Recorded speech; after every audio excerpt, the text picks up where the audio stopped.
Hello and welcome to Wrestle News 365 here on YouTube. Hope everyone is having a great Friday. And today we're going to talk a little bit about AEW and more specifically one of the major talking points that is coming out of AEW Dynamite this week.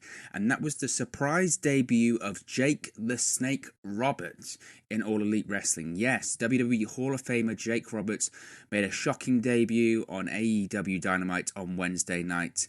And we're going to talk a little bit about what his presence means in AEW, who he could be managing going forward, and just sort of break down the unbelievable promo that the WWE Hall of Famer broke last night. I mean, it's no surprise that Jake Roberts cut an unbelievable promo. That's what Jake Roberts done. But let's get into the nitty gritty of things here.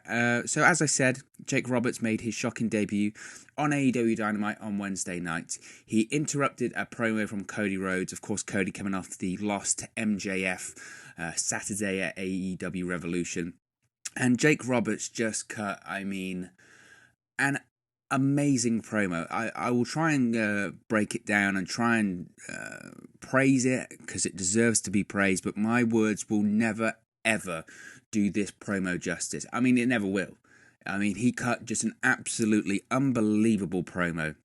You know, the major thing I thought coming out of it is that it's 2020 and Jake Roberts is still one of, if not the best promo in professional wrestling. It was just brilliant. He talked about interrupting Cody Rhodes' bitching and moaning after his loss to MJF at Revolution. And then he goes on to sort of tell this story about how he's here to slay Cody Rhodes. You know, he's not here to bow down to Cody Rhodes. He's here to slay Cody Rhodes. Jake Roberts talked about how it's taken him 20 years to get himself straight and clean and sober, and he earned it. So now he's taken what he thinks he deserves. And he says that he has a client. Jake Roberts will have a client in AEW, and that when they get their roots into AEW, they will rise like a phoenix flying towards the sun. I love that line. And he said that he's not just here for the whole pie, he's just here for Cody Rhodes' slice of the pie, which again was a great line. This promo was just full of great lines, to be honest.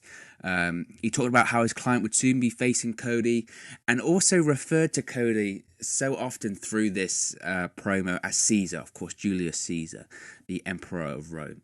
And it was just brilliant. It was brilliant, like those lines of saying, oh, you know, Caesar, he will slay almighty Caesar. He's playing into this fact that, of course, Cody Rhodes is the EVP, and obviously he's not the president of All Elite Wrestling like Tony Khan, but he is one of the guys you really do associate with All Elite Wrestling. He is one of the major faces, obviously on the program, but in terms of the corporate world, he is one of the major faces of All Elite Wrestling. So calling him almighty Caesar and that he will slay Caesar, I thought was brilliant storytelling. And then Jake Roberts ended this unbelievable promo on, just such a cold and callous and just perfect mic drop line. He says, "A wise man told me to never ever turn your back on someone you fear or someone you respect." Jake turns his back and throws the microphone at Cody Rhodes and leaves. I mean, wow. Just wow. What a promo. I was riveted to my screen watching that. I couldn't take my eyes off it. I was hanging off every single word that Jake Roberts said.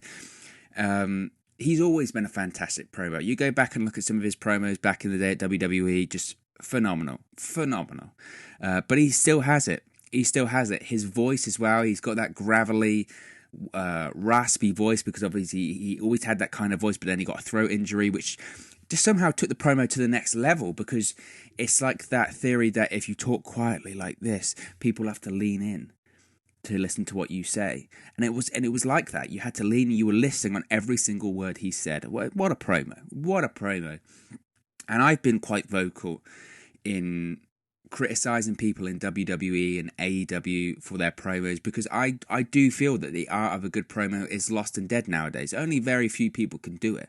Now, I don't blame people specifically in WWE for it, because their promos are so scripted, their promos are written, that it's more of reciting lines and cutting promos nowadays. AEW is a bit more laxed with it, that they allow their wrestlers to go out there and cut promos by bullet points, or sometimes even less, and just say, just hit this. And from what I have heard, in fairness to WWE for certain people, are going towards that. More go out there. This is what you've got to hit. This is what you've got to hit. Let's loosen up on the scripted promos. But then again, I've also heard people. I remember Vince Russo saying that someone like Jeff Jarrett almost insisted on having completely scripted promos, that he preferred it that way. So of course it's people's preference. I always prefer promos like this, whereby you can tell that they're just speaking off the top of their head. They're speaking about how it feels to them in the moment. Yes, they're hitting their bullet points. They're hitting the story beats that they need to tell, but they're telling it in their own way. This is like a music singer, a rock performer. This is their interpretation. This is their music. Let them tell it. Let them play how they want to play. So like I said, I've criticised people in AEW and WWE for not being able to cut good promos anymore. But Jake Roberts in 3 minutes that's all the promo was, 3 minutes. And he cut a promo better than most of the people in the business right now. I was absolutely riveted to my television screen. I really was. Just wow, wow, wow.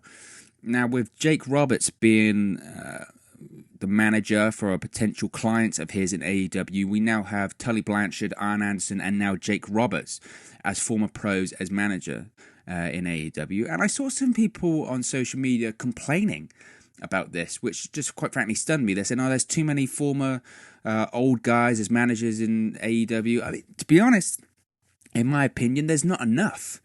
It's pro wrestling. These former managers are there to help the talent get over. This isn't about getting Jake Roberts over. This isn't about getting Tully Blanchard over. This isn't about getting Arn Anderson over. We need more managers in professional wrestling, okay? Because they're managers in both sense of the word, okay? They give them advice behind the scenes, but they also add credibility to the wrestler and can work the mic if needed on the screen. I'm more than happy to have all of these former stars be managers. It adds star power, and it's better than getting them in the ring where they really shouldn't be at this age. And they have more than enough to offer to the talent, to the show, to everything going forward. So this idea that, there's too many old WWE guys, not even really in this case, look at Tully Blanchard and Arn Anderson, I would consider them more WCW, NWA, Jim Crockett guys, as opposed to WWE guys. But this idea that, there's too many old guys, they're managers, they're taking away the spotlight. No, they're not. They're adding credibility, And if you look at the world of MMA and things like that, or professional boxing, how many former boxers go in to become managers and trainers and in the corner for these athletes in their fights or their boxing fights or their MMA fights or anything like that? This is real world. This is real life. It's the circle of professional wrestling. And like I said, it adds credibility. And we're talking about lapsed fans. This is how you get a lapsed fan back and you go, I remember Jake Roberts. Who's this new guy? Because if Jake Roberts thinks this guy's the shit, then maybe I should listen. It adds credibility, and you can have people like Jake Roberts come out and cut promos like he did on Dynamite, and it's unbelievable television. So that idea that, there's too many old guys managers, that's just rubbish. It's absolute rubbish, in my opinion. We need more managers in professional wrestling. The art of a great manager is lost. You go back to the days of the 80s, the 70s, even the 60s in professional wrestling. Managers were amazing. You talk about some of the amazing managers in history. You think of the Grand Wizard, Lou Albano, Bobby Heenan, all of them. They're there to get the talent over. Yes, they make a star for themselves, but it's about getting the talent over. And the best managers know that, and I'm sure these guys know that. So again, this idea that there are too many old guys they're not taking away spots, okay? Case in point, with Jake Roberts, with that promo on Dynamite, they have a lot to offer. Not a lot of talents could pull that off. And that's, quite frankly, is all we're talking about coming out of the show. That's why Jake Roberts has something to offer. So if we go into who is Jake's client, I think the best fit would be Brodie Lee. Of course, we made a video about Brodie Lee a couple of days ago, but he fits into that Jake Roberts creepy, backwards style. There was this nice little theory that I saw on social media that I really liked, and the whole Jake Roberts, of course, referred to Cody Rhodes as Julius Caesar. He kept calling him Caesar, Caesar, Caesar, or Hail Caesar. He's going to slay Caesar. Wow. Julius Caesar was assassinated during the Ides of March, okay? The date of that was the 15th of March, 44 BC. Now, bear with me, and this is going somewhere. The 15th of March is next Sunday, so not this Sunday, but the following Sunday. The following Wednesday is the 18th of March, in which AEW Dynamite emanates from Rochester, New York. Who just so happens to come from Rochester, New York? Whose hometown is that? Well, that would be one Brodie Lee. Now, okay, maybe that's reading too much into it, but it's certainly worth considering. I put it on social media that you can't put anything past Jake Roberts. You really can't. So the idea that maybe we're looking a bit too much into the Julius Caesar thing, the Ides of March and the dates and all that sort of stuff, hey, don't put it past Jake Roberts. Jake Roberts could more than put that off, or more than put the idea or the thought into debuting Luke Harper or Brodie Lee, in that way. So I think that's entirely possible. I really do expect it to be Brodie Lee. I think that fit would just be great. You know, Brodie Lee, he isn't the best talker. He's always been, especially in WWE, he was always the more silent type. And that works for him. That really does. So he fits into that Jake Roberts creepy style. So maybe he would need a mouthpiece. Now, who better mouthpiece could you get than Jake Roberts? I think case in point on Dynamite on Wednesday. I mean, he cut a promo better than anyone on the roster in 3 minutes. If I was Brodie Lee, I'd be begging to have Jake Roberts be my corner man, be my promo guy, because you can rise to the top very, very, very quickly to have Jake Roberts as your mouthpiece. So I really do think he'll be Brodie Lee, but let's not rule anything out here. It could potentially be Lance Archer as well. Now, he didn't debut Wednesday on Dynamite, which was a surprise to many because the prior week, AEW had hyped up that we would hear more about Lance Archer's upcoming debut or Lance Archer's signing this week on Dynamite post-Revolution, and we didn't hear it. But then I see some people, obviously a lot of people were complaining about that on social media, but then some people have done a counter-argument to that, saying, well, maybe he didn't debut, but AEW never said he was going to debut. Jim Ross just said we'll hear more about that next week. Maybe Jake Roberts was us hearing more about Lance Archer's upcoming debut. He's talked on social media about killing the elites and everybody dies. That certainly would fit into Jake Roberts', dark heel promo that he did last night.